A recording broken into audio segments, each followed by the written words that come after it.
There may still be conspiracy theories out there that this is a good old boys club kind of situation where you can't get into the destination guide unless you bribe someone. Oh, yeah, and I hope that people don't really feel that. I mean, I will tell you honestly, editor@lindenlab.com is the direct email, so editor singular, so editor@lindenlab.com, and that goes to the editorial team. We monitor that every day. We'll take those submissions, suggestions directly, or of course there's the form where you can just fill it out with the suggested content, the picture, the text, etc. But yeah, and everybody's got a fair shot there. Yeah, you say that, but I'm not a real journalist. I'm a propaganda channel, and you pay me to broadcast this, so what's the point? But did our check bounce? I hope not. Hi, I'm Brett Linden, and you're listening to the Drax Files Radio Hour with Joe Yardley.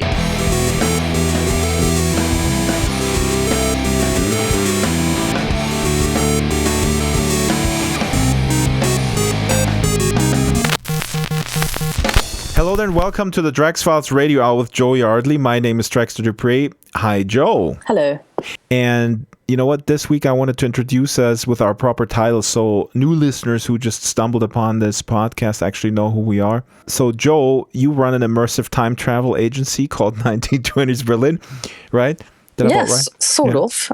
Yeah, it's an experience. And I am a promotional videographer. I recently learned that it's according to an influential virtual news blog, so that's who I am. Okay, videographer. I apologize to all wedding photographers and all promo videographers. I'm of course referring to Hamlet Owl from New Word Notes blog, who took it upon himself to explain why education, quote unquote, failed in Second Life, and called me out as someone who does not understand or who is unwilling to understand, due to me being sort of a Linden Lab shill, to actually explain why education failed. It's funny, like in Second Life, either you write that everything is fantastic and there are no problems whatsoever, or you write that everything's going down the drain and the sky is falling down. Somehow, either you're classified as one or the other. I wouldn't know as a promo videographer, but let's skip it here because we have a great show. It's called Perspectives. You've got a wedding to do. Right. I gotta go to a wedding. Why is wedding and promo photography the same thing all of a sudden? I don't know. Anyway, we have a great show. Show is called Perspectives because we have Rob Cresco on Roblem VR, and we will talk about the state of VR and AR in the context of Second Life. So he's our guest just after the housekeeping notes. So you can always get in touch with us, ping the show's avatar Drax Files, send us news, scoops, and press releases, let us know what's happening in Second Life, send us an email, radio@draxfiles.com, Skype, Drax Files. Now, origin story later on in the program, you heard it in the station ID, Brett Linden, who will talk about how he got into Second Life and transitioned from ordinary citizen to Linden. Fascinating.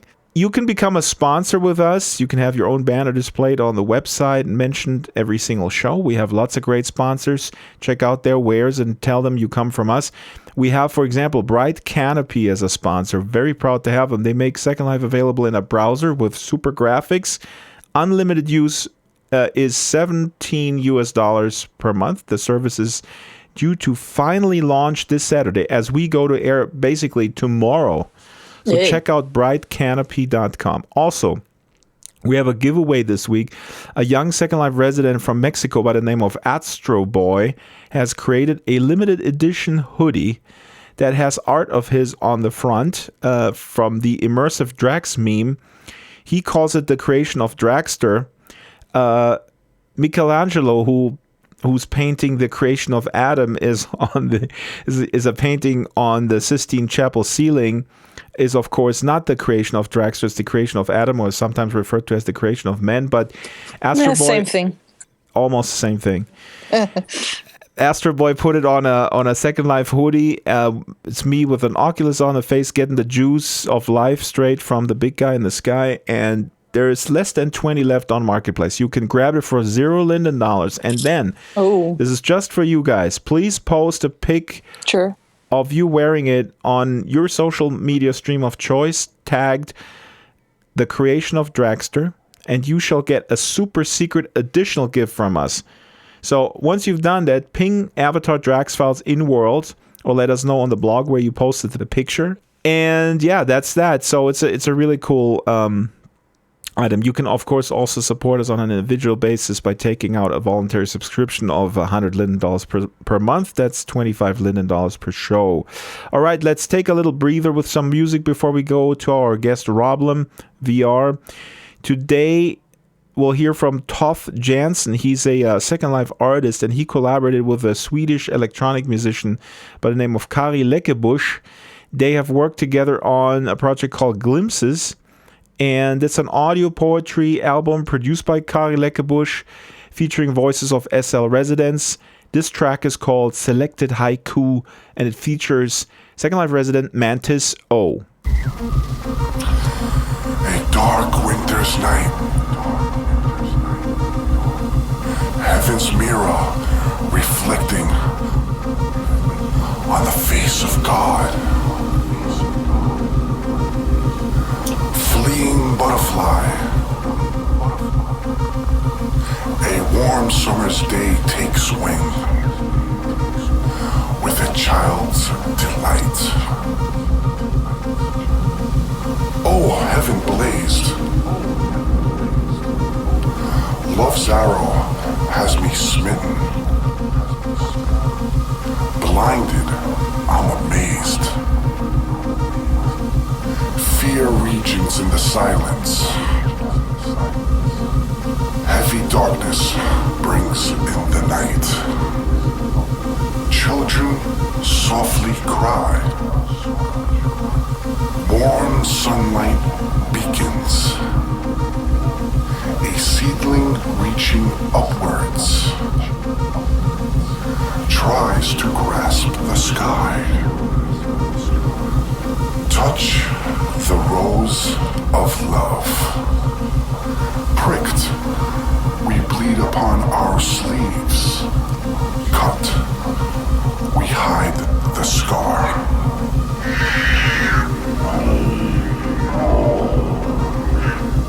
Spellbound, she holds me. Sweet, mysterious unfolding. She reigns over me. We cry denying results of our decisions. Destined to defeat. We seek, not finding, the answers to our questions lying at our feet.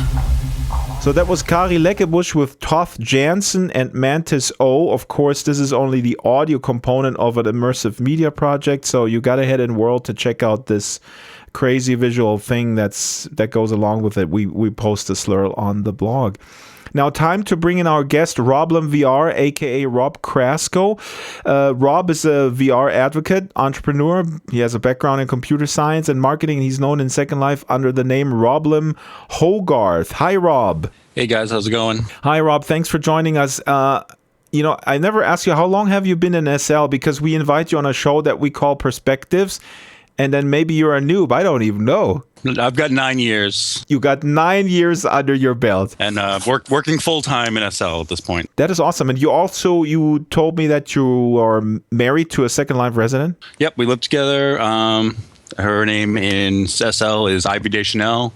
We were in the clothing store Snatch. So that's where our real-life income comes from. I think that's so important to remind the VR kids, as I call them, that when they get very hyped up about VR, that what Second Life has facilitated, also in terms of relationship, is just amazing.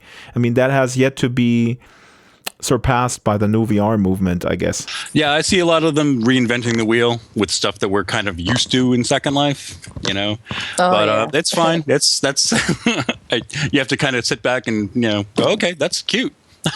No. You have to respond and say, oh, that's fun. We've been doing that for 10 years. Since you guys are so mean to these new VR kids. I have to play devil's advocate, and I'm going to say, well, wait a minute. Second Life is not VR. Second Life is not immersive. There's a computer screen, and now we have goggledygoos, and we have all sorts of things, and now it's true VR. Rob, how would you respond to someone who says that? Well, I mean, it's true. I mean, Second Life obviously came, over, 12 years ago now. So it wasn't expecting virtual reality to be at the state it is at this point. I think we're all excited that virtual reality is finally here. That's kind of, I think anyone who's into virtual worlds has kind of been also waiting for virtual reality to happen.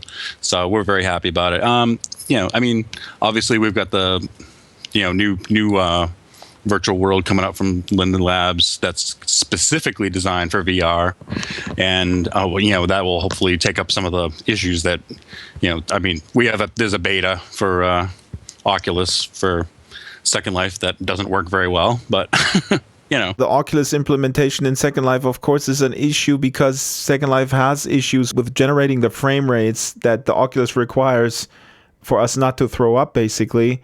As Second Life residents, we do have a very immersive feeling, even though the screen is between us. So I always say, the goggles and everything is kind of icing on the cake, but the cake's got to be really awesome.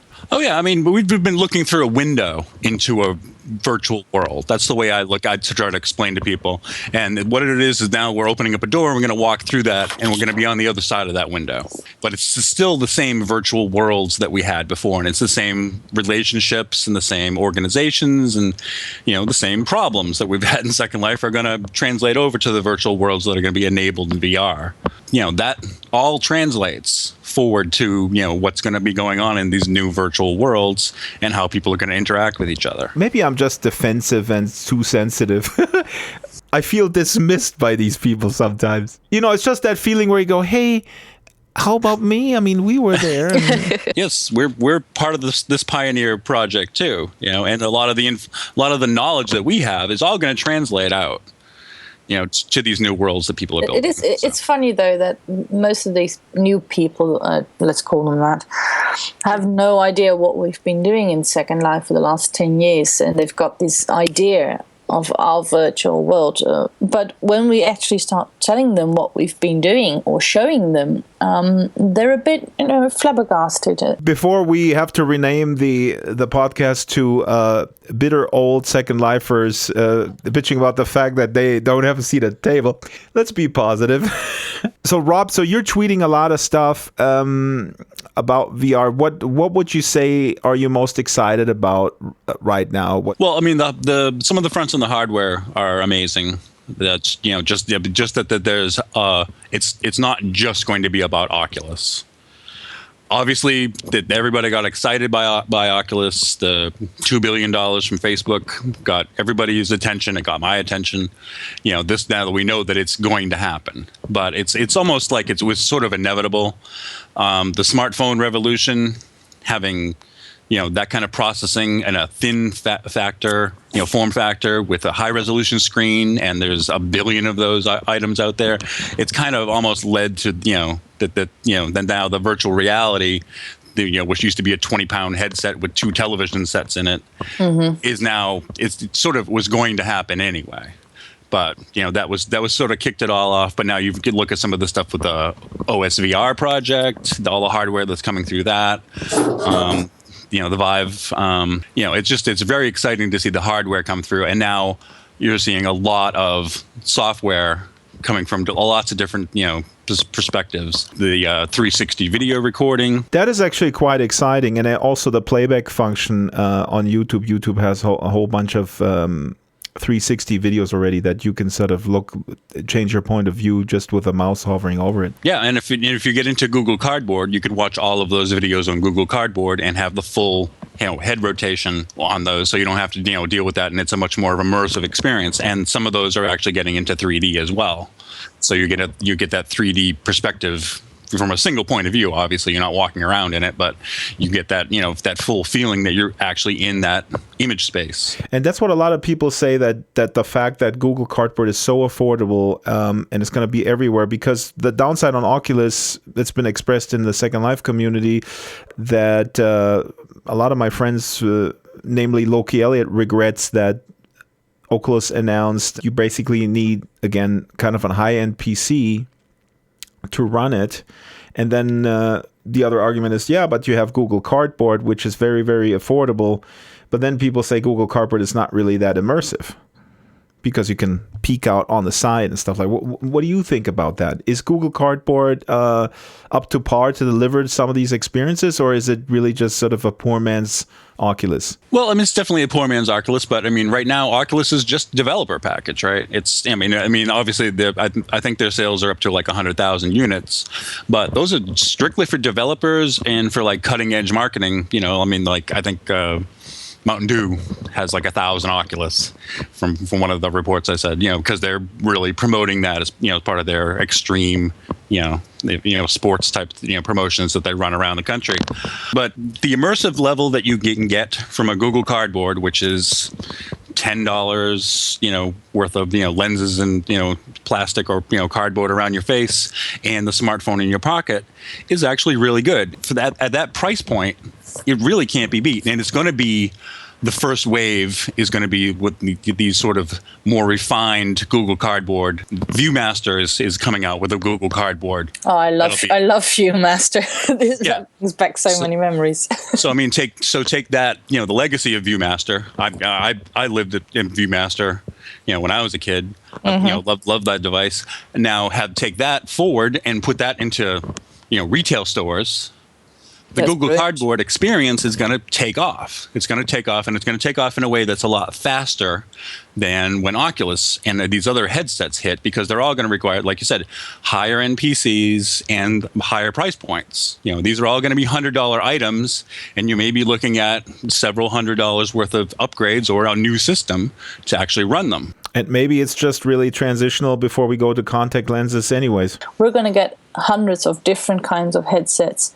And even though most of us will shudder at the idea of having to buy a new computer or upgrade, I'm a hardcore gamer, and I know that from in the gaming community, this is not that big a deal, because I've known people who've bought a brand new computer for a couple of $1,000 just so they can play one single new game. With gamers, it's pretty clear, but we're talking about, and I want to go to specific examples because I've seen some stuff that I'm on the fence if that might work or bring VR more into the mainstream. For example, I saw a couple days ago that Mission Impossible VR experience, a tie-in with the movie, where you basically hang on the side of an airplane and you get tucked in with cables and everything, and with a harness, and then you get blown at with wind, and you have an Oculus on and you have a headset on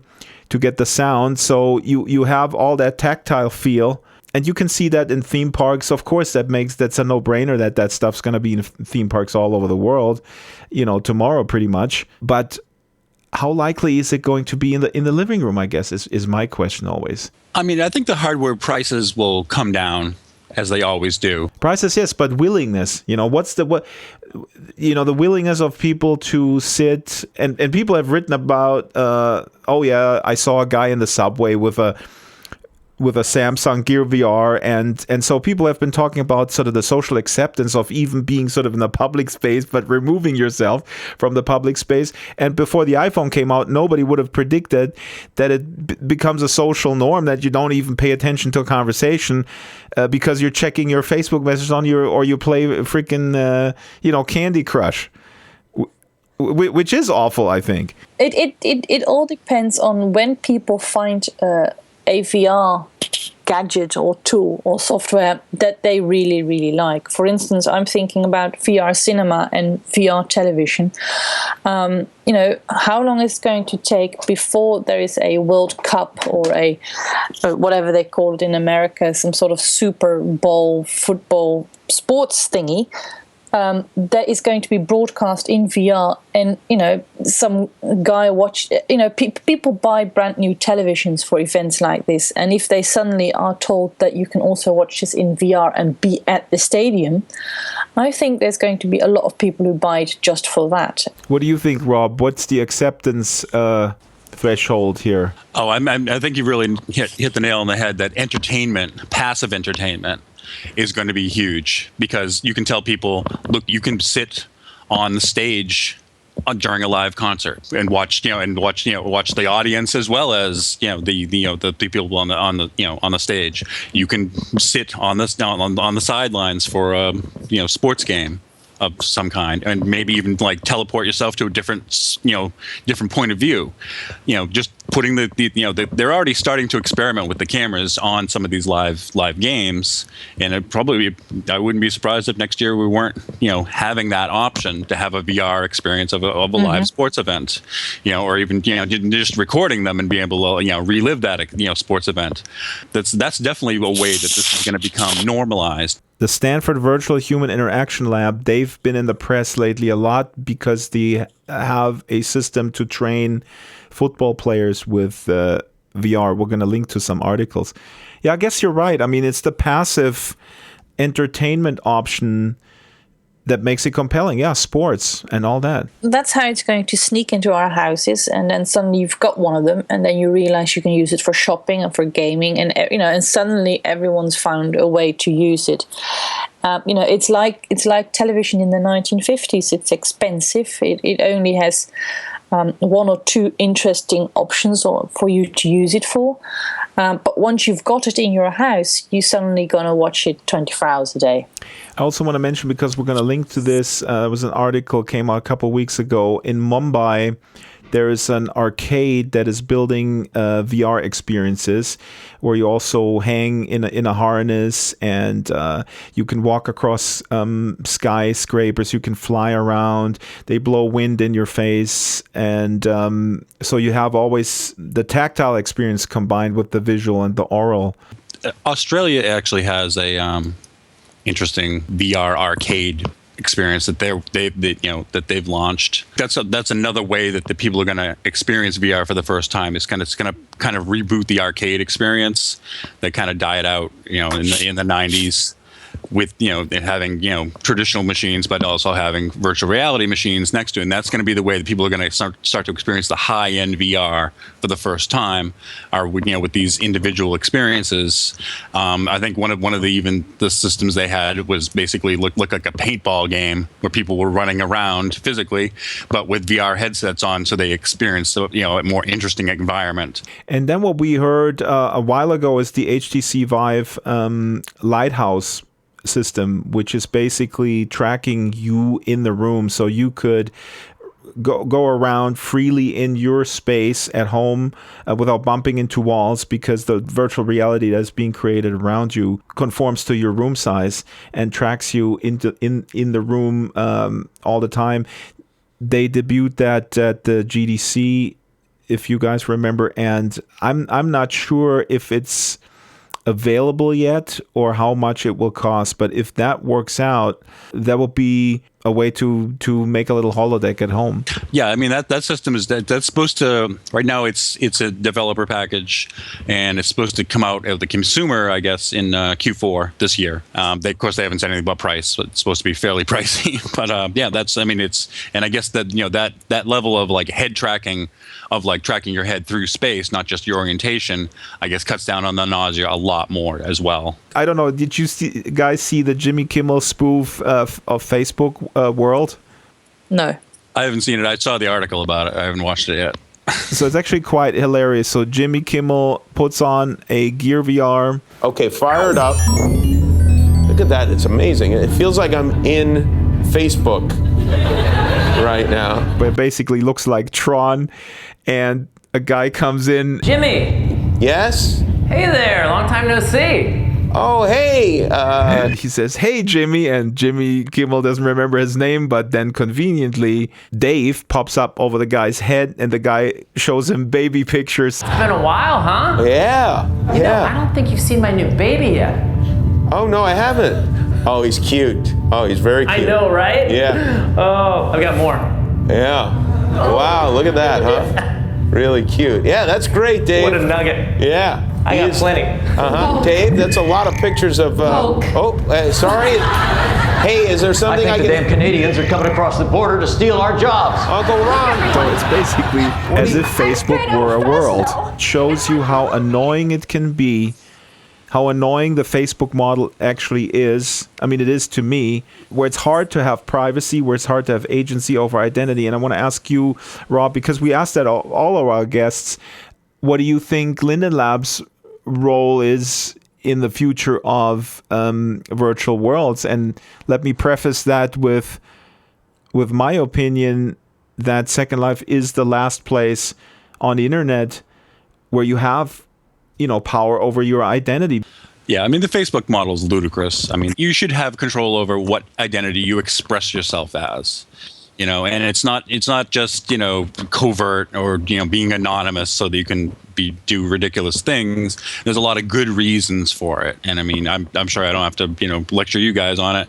I mean, as far as, for transgender, gender fluid people, it's there's still a lot of stigma out there, and it's something it's very important for people to be able to hold on to their identity, and I think that's a good thing that's one of the many good things about Second Life that they put down originally was that you should be able to project yourself out into an avatar of your choosing. Rob, I want to ask you, because I read an article by this guy Robert McGregor, who is a blogger, and he wrote a blog post called The Myth of Virtual Reality, where he says the term virtual reality in and of itself is really not helping. And Jaron Lanier is commonly credited with coining the term some 30 years ago.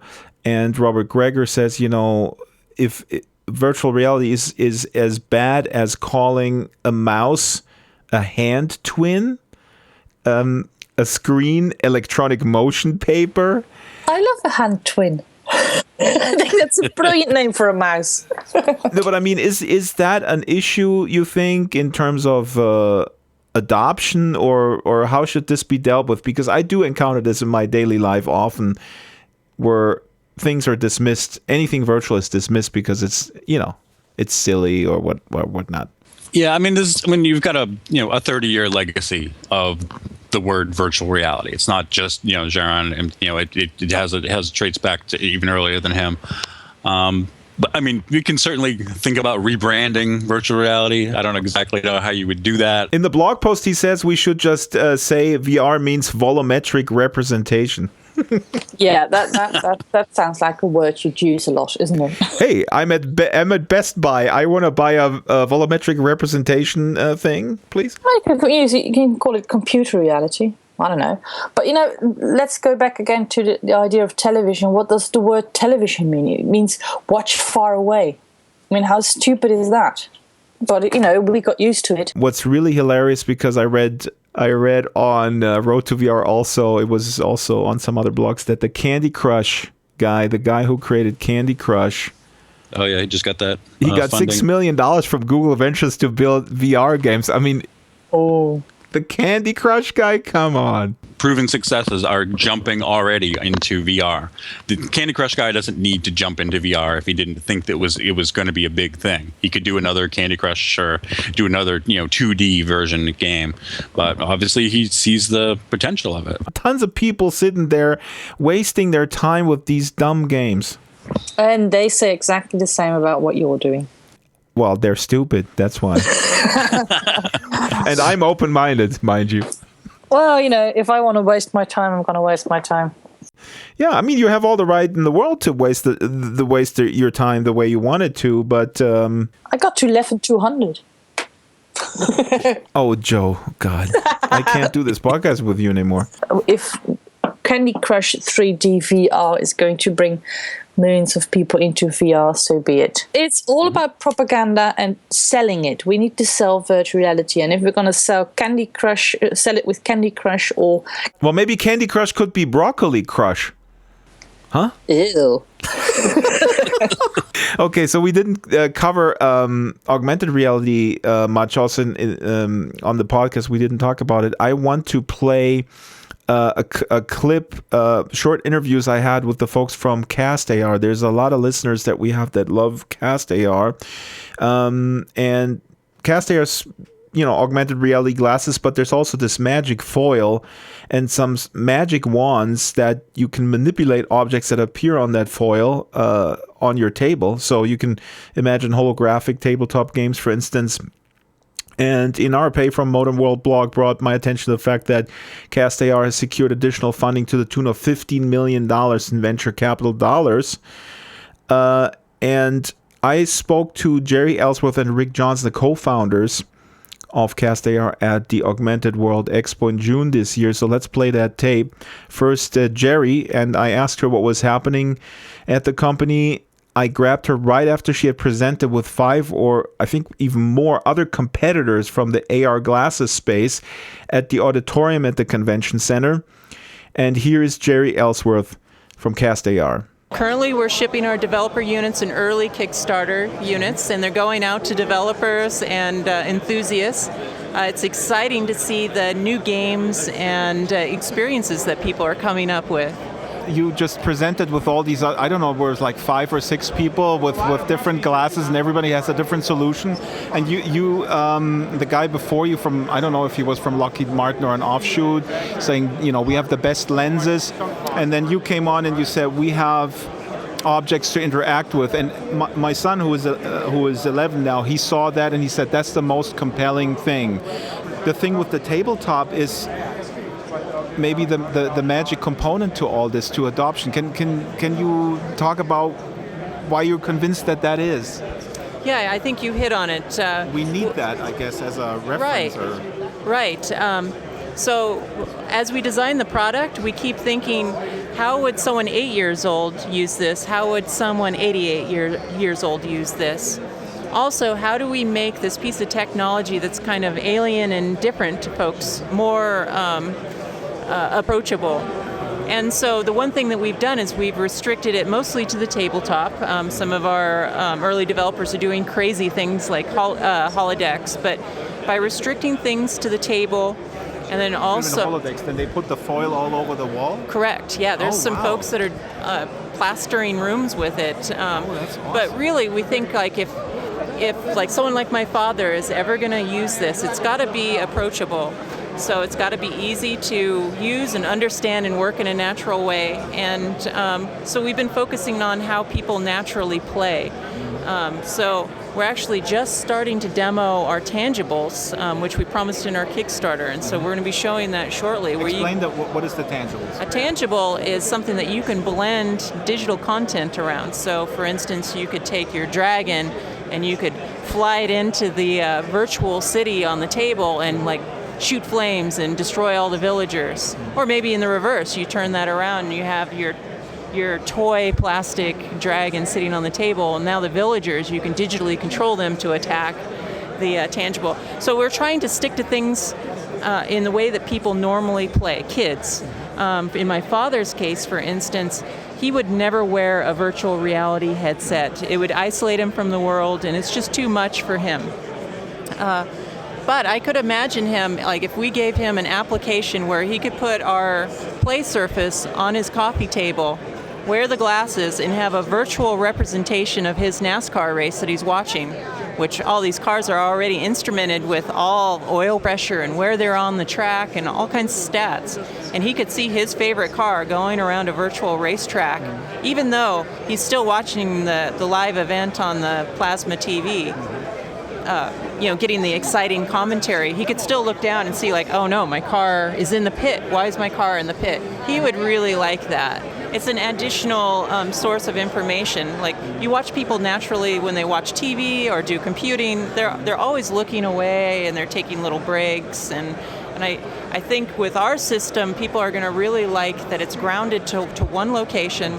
When they want to have the virtual experience, they look at it, but if someone walks in the room, they're not obstructed. They can just see the person walk in the room. Here's kind of a board game. Like a board game. And plus, since we can have any number of people around the play surface, like when I get a good kill on your dragon, I can look across the table and be like, see in your eyes the pain and agony as I have, taken out your guy. And it's more social. So, we're really working for a social, tangible, fun experience. So that's our main mission in life, is to deliver that. I think that's awesome. And you guys, and how many are in the company? There's only 9 of us currently. So we've been doing some meetings recently, like showing off the tech, and it's really fun when I get to say, and all of this was created with 9 people. Yeah. And folks are like, wow, we've talked to folks that have had teams of hundreds of trying to do the same thing. Is that something that you enjoy, coming from a bigger organization, the kind of freedom to, don't have to kind of, I guess, always deliver sort of, here's the milestone, where am I going next, and then the captain changes direction and stuff like that? Exactly, I love it. Our team, on day-to-day basis, we make little micro adjustments to our trajectory to make a better user experience. So on our whiteboard, the first day we moved into our new office, we were like, what are we about? And we were having a brainstorming session, and we wrote a bunch of stuff down, and we wrote fun in the corner. And we were like, no, this, and we put a box around it and put do not erase, and we left it on the whiteboard. It's still there. And every decision we make, it's like, are we going to nerd out and add a new feature? Well, does it make it more fun? No, it doesn't make it more fun, so we leave it out. Or, But what is the pressure like? This is the pressure of a Kickstarter is interesting to me, because there's a lot of back and forth about this. I mean, Oculus has been in the news with sort of, I don't know how big the backlash was. I didn't really follow it, but the pressure to deliver from a Kickstarter and the whole administrative thing. Can you talk about that? Would you recommend it for someone that is just here and has an idea? Would you recommend it, or rather not? What are the issues? Oh boy! Not only Kickstarter, Indiegogo, any type. Any crowdfunding. This is a complicated subject, probably for an entire hour-long podcast. But personally, for me, the Kickstarter has been agonizing and keeps me up at night, because we put together a plan which was super aggressive, and everything had to fall in line perfectly for it to happen. And of course, it didn't. We're behind schedule, like 6 months, and we're getting a lot of backlash from a few vocal backers. It's always a few. And it's, going out there and doing this Kickstarter, I put my reputation on the line. And, so I think about that every single night. Would I recommend folks do it? I think, look at your product. How far along is it? What are the chances that you might have slips, and take that into consideration, because the vocal minority in the Kickstarter will chase you on every. You hear it here, folks. If your T-shirt arrives one day late. It's funny how that works, though. 99% of the folks are like super awesome and super excited, and they, when we put a post out there, like awesome.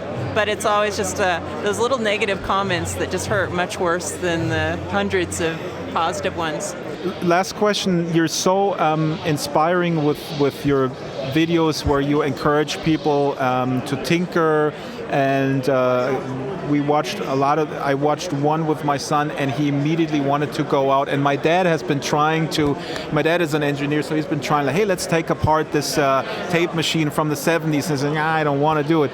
And then he watched one of your videos, and he goes, okay, I need to take something apart. So these are really great. What do you think is, how can we encourage that age group where there's so much creativity? It is a complicated question, and all I can do is reflect back to my father again.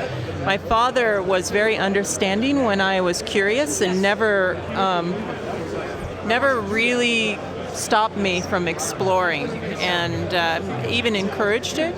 So that was Jerry Ellsworth. She only had 10 minutes time for me. Journalists and VCs were closing in on us. We hope to have her and Rick on an hour-long show. And a bit later on that same day in the expo, I had a few minutes with Rick Johnson, who was equally under siege from fans. I asked if for a small company like theirs, it makes sense to go to all these trade shows and expos, SVVR, Augmented World Expo, E3, not to even start mentioning all the European shows like Immersive Education Summit and so on and so forth. Here's Rick Johnson with his take on on the conference circuit? Since the beginning, doing public shows was very important to us. We got our grassroots at Maker Faire, and it was very difficult for me not being at Maker Faire this year. It was like part of me like, oh, I really want to be there. But every show that we go to, being a small company, half of us are not doing work. We're here promoting and demoing and talking up the product. And so we have to really pick our battles on which shows are really most important to us. I was asking Christina this morning. And it's better if you were here explaining it, I guess. I mean, because some people at SVVR, for instance, where you guys weren't, there were a bunch of booths where they had hired people. They didn't even know what to talk about, actually. Well, ultimately, Jerry and I are the most public part of the company, and so we know every aspect about the technology, so we can convey it, without any worry about accuracy issues. But we're super passionate about it. I've seen Jerry for maybe 10 minutes at the booth because she's talking to other people, interviewing, and bringing people over and back around, and so it's only a balance of picking the shows that will get the most bang out of our buck, while we still have to continue to develop it and bring the product forward and bring it out to our Kickstarters. And this is really, this booth has been really busy. So what is your assessment of this show so far? Because I see a lot of corporate applications, and when Jerry presented, the people in front of her were all like, "Oh, we have the perfect solution for enterprise." But that's not, you guys are doing something different. Well, for us as a company, it was really important that we became focused. And so there's a million things you can do about AR, but our focus is family, social type entertainment. We really want to be about the fun. AR is not just about the vertical markets. It's about everything. And so one of the things that was important to me is that we show a demo that can be a vertical market. The MRI viewer is part of it. At the same time, we're showing a little quick game. So we'll let other partners and the public in general do the vertical markets. We're not going to stop them or anything like that. If there's issues, we'll help solve them. But it's open for other people to explore those markets. What are you showing here, the demos, if you could describe kind of what we're seeing or what we're showing? So we're showing two demos today on the same surface. One pair of glasses has an MRI scan viewer. I found an animated GIF online, and I made it into a three-dimensional representation of an MRI scan from the back to front of your head. And you can see it as almost as a three-dimensional lifelike model of this person who did the scan, but you can also poke into it and see the individual slices in 3D throughout it. So it's kind of a unique way of taking traditional 2D data and bringing it life into the 3D environment. The second demo is what I call reverse Jenga. It's like Jenga blocks, but they grow up. And basically the objective is just to bring out the inner kid and just smash the blocks with the wand back and forth. There's no gameplay, but everybody understands Smash. Absolutely, smashing is much more fun than building. Yes.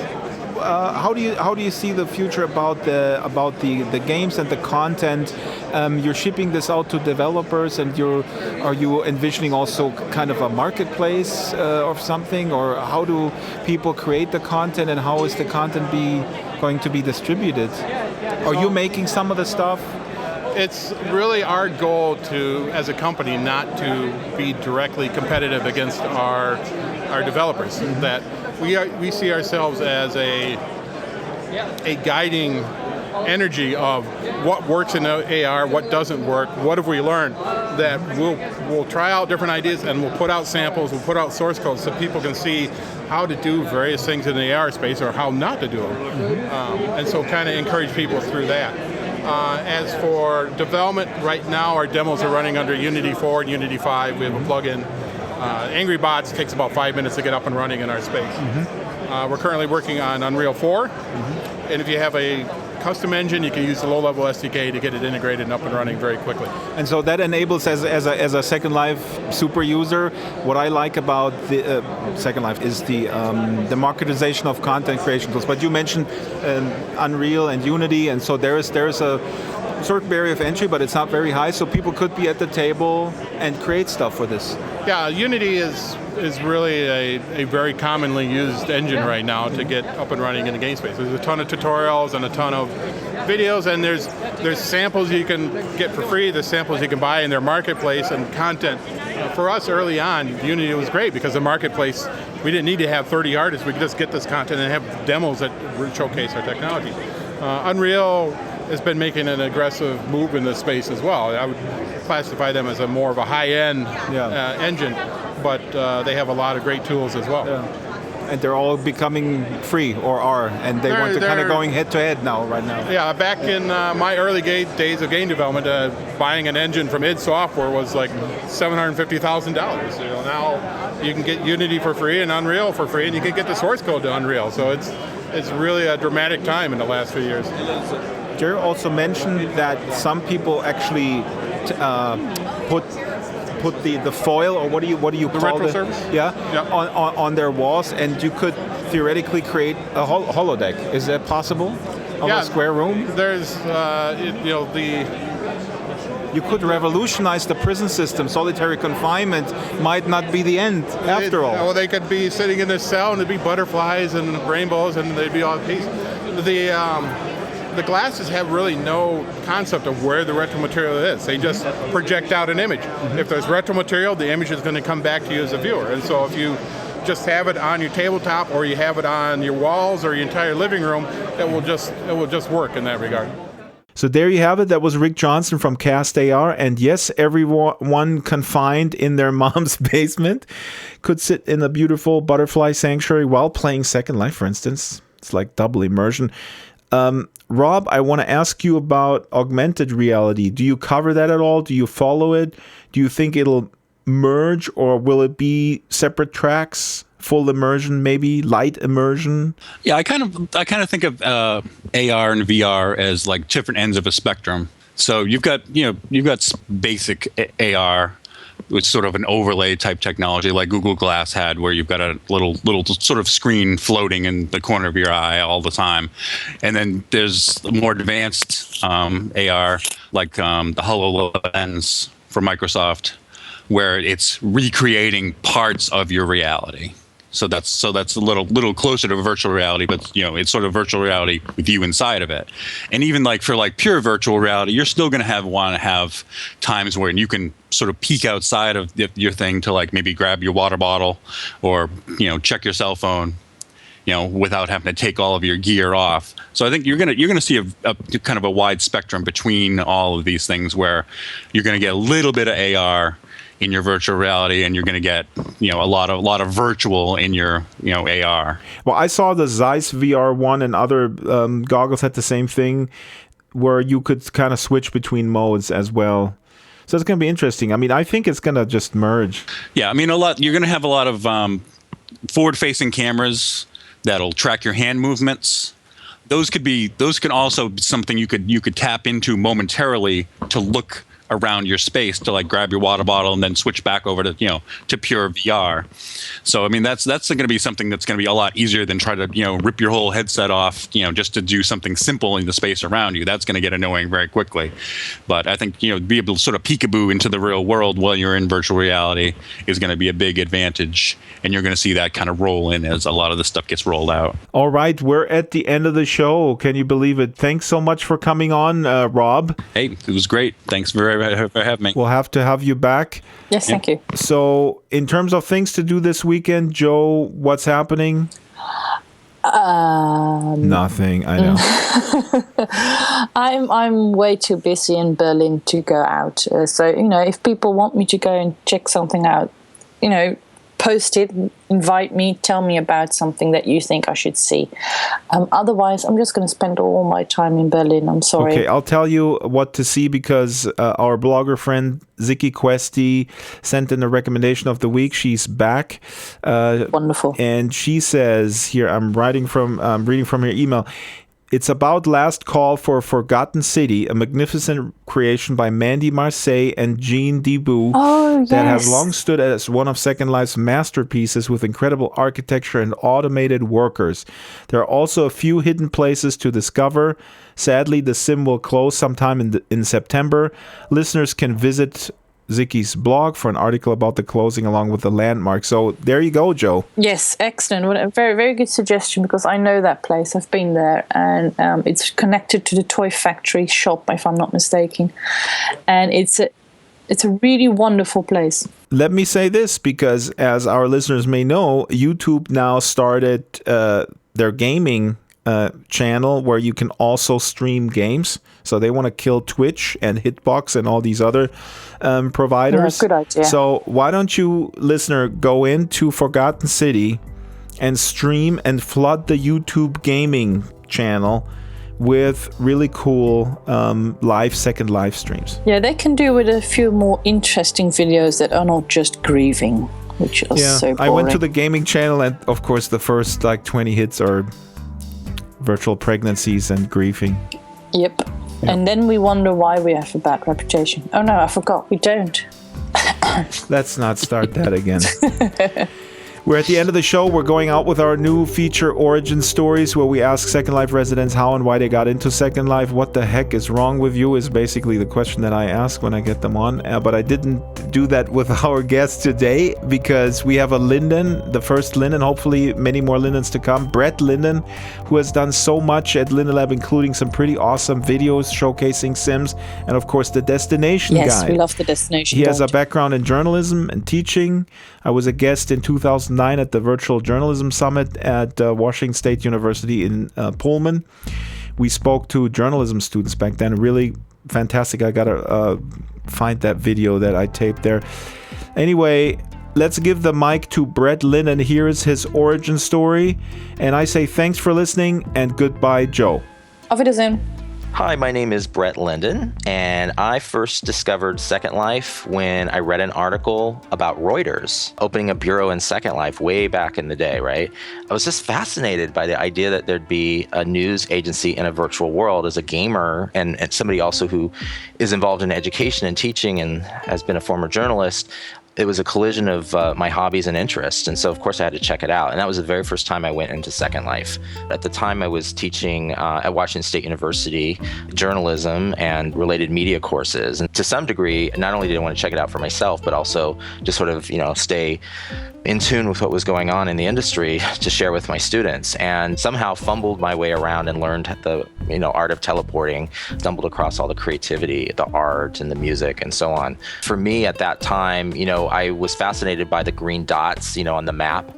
I quickly discovered, I think accidentally, honestly, how that worked, and that green dots equaled, people or activity or social engagement, and started clicking around and just randomly going place to place. But funny, a lot of them at the time, especially, you'd remember camping and that sort of thing. There'd be a lot of people just sitting on benches, and it's like, what's this about? It's very weird culturally, And sometimes they'd be away from their keyboard, and other times there'd be humans behind that would actually respond. It would be fascinating. And in some ways, that sort of led me, when I did get the opportunity to become a Linden, to really politic very heavily from the get-go. In fact, part of my interview was about the desperate need, really at the time, for some sort of editorial curated / community created or modern participatory destination guide. At the very, very beginning, there was a lot of, we're talking about 2006. And so there was a lot of awareness, of Second Life conceptually, but not necessarily experientially. So there was actually open-mindedness, because I think it was legitimized, if you will, by the mainstream media. And so people genuinely wanted to know about it, and knowing that I knew about it gave me sort of an opportunity or cachet to sort of be somebody that could train or show or introduce them to what it's about. And I did a lot of demos in the education sector at that time. He then became a Linden, and the Destination Guide has been my baby, and that's the project that I'm really, really proud of and happy with. It's a big directory, thousands and thousands and thousands of places categorized that people can browse through and discover, and hopefully find really cool, compelling content that puts the spotlight on the creations of the community. The Destination Guide itself is actually present in many different places. Obviously the login page, but there's also the website, which has literally a unique page for every single entry, which then gets indexed from a business perspective in the search engine. So if you search Second Life Vampire or Second Life Zombie or whatever, those Destination Guide entries that match that category tend to show up. So you can imagine from a business point of view the value in that sort of organic search engine acquisition. We get, a good amount of traffic and people discovering Second Life simply by those kinds of, search queries. But what's really, really nice is for somebody who is in Second Life, who's frankly bored or just looking for something cool, to be able to have a place to go and then to contribute. If you're a creator, there's the ability, very much encouraged, for you to fill out that form or email the editors and say, hey, you consider us for putting in the destination guide. So every day we go in and basically look at those submissions in addition to the ones that we just identify ourselves, and that's what becomes the destination guide. If your listeners don't know, this might be really interesting from a historical perspective as far as thinking about Second Life and how it can be used really in engaging ways. 2009, I think, we did this real-world Second Life hybrid event, the Virtual Journalism Summit, where you served as a participant, and Philip Rosedale came out to Pullman, Washington, a very small college town on the extreme eastern side of the state, right by Idaho. We actually had Helen Thomas, rest in peace, and Bob Schieffer as well. And there was a gentleman from Disney, one of the co-founders, I think, of Club Penguin, Lane Merrifield, that was out, and someone from CNN, and I think the New World Notes editor was there. So it was basically everybody getting together. This is back in 2009, talking about the use of virtual spaces, not necessarily Second Life specifically, but obviously that's a big part of it, but virtual worlds in general, to tell news stories as you do currently, right? And really legitimize that those stories are real. Just because it's in a virtual world, they're legitimate experiences, or legitimate culture and art and activities that we talked about in this academic setting with really pioneers that had something to say about it. So that was really fascinating, and I was really proud to be part of that. Your audience probably would know about, there was an article recently about the quote unquote abandoned campuses of Second Life. And that was frustrating to read as somebody who's had a very strong presence in using education, creating educational activities in Second Life for WSU, and also being aware of that community and being part of the education community. It's been really, really frustrating to see that. It's, there's a slight bit of humor in it because we all understand the dynamics of Second Life and how they can be misconstrued. So I get it, but at the same time, there's some really cool stuff that's active.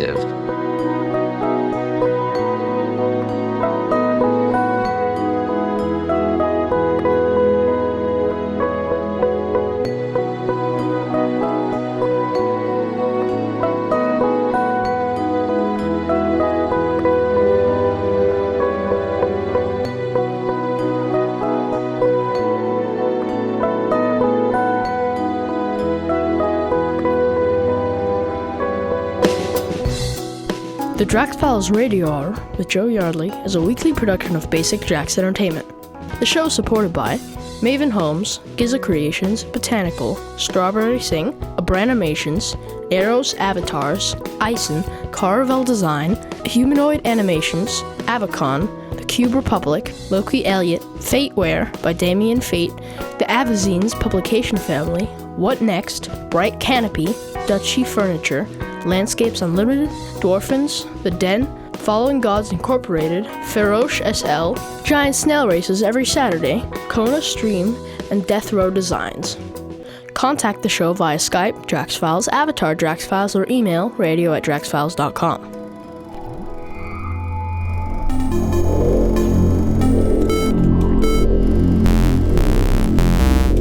And what I completely forgot is that this weekend is the 5th anniversary of Escapades, the island that I call home, where I'm a simple renter of housing, not owner, renter, and I live amongst the people. Escapades was founded by Loki Elliott. Some of you guys know that, so come on by. This is a great community, and it's going to be a weekend full of fun. Hop on in. I couldn't catch Loki. He's prepping the stuff, but you may know him. I'm going to play a little excerpt of his What Second Life Means to Me video, because it touches on Escapades, or at least what he's talking about is, I think, summarizing the spirit of what Escapades is. That's it. Here's Loki. When I stumbled upon the Second Life platform, I didn't realize it straight away. But here was a place where all my creative interests, illustration, storytelling, gaming, 3D modelling, music, it all merged together, and with an audience to witness it all. It's that audience that completes the whole Second Life package. Unlike other social platforms, in Second Life people can experience your work, They can step around it, step into it, see every tiny detail you put into the work, and then walk over to you and discuss it with you, even collaborate with you. I don't think you get that sense of shared presence around digital content anywhere else yet on the web.